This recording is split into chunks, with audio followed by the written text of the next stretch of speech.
সরায় দেখি তিনি আঙুল দিয়ে খাচ্ছেন। আমি আঙুলটা সরাই দেখি আঙুল আগা দিয়ে ফোটা ফোটা দুধ বের হচ্ছে। আর অনেক ঘটনা আমার রাসূল সাল্লাল্লাহু আলাইহি ওয়াসাল্লামের এই সময় ঘটেছে।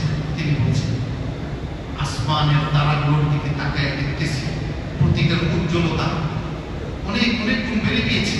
মনে হচ্ছে এগুলো সব এখনই মনে হয় আমার কোলে লাগলে সব চলে আসবে। সুবহানাল্লাহ, যে আমার কোলে আমার শিশুকে নিয়ে চলে আসছে।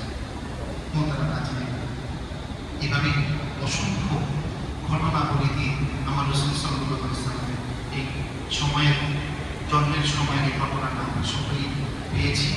এভাবে আপনাদের সঙ্গে বর্ণনা করলাম। আরো অনেক ঘটনা ঘটেছে যেগুলো সময় আবার বর্ণনা করা সম্ভব হলো না। তো ইনশাআল্লাহ আমরা সামনে ওনার পরবর্তী এপিসোড ইনশাআল্লাহ পরবর্তী ধারাবাহিকতা আমরা আলোচনা করব ইনশাআল্লাহ। রাসূল সাল্লাল্লাহু আলাইহি ওয়াসাল্লামের সম্মান, ইজ্জত, পরিচয় আমাদের জানা প্রয়োজন। ওনার মহব্বত আমাদের করতে থাকা প্রয়োজন। এই জন্য আমরা নিয়োগ করেছি ইনশাআল্লাহ রবিউল আউয়াল মাসের প্রতিদিন রবিবার দিবাগত রাতে বাদের সাথে নাতে রাসূল সাল্লাল্লাহু আলাইহি ওয়াসাল্লামের আয়োজনকারী করেছে।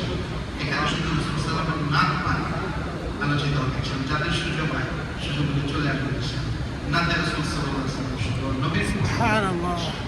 আমরা আরো কিছু কিছু আমরা ধারাবাহিকভাবে আমরা কিছু কিছু আমরা পদক্ষেপ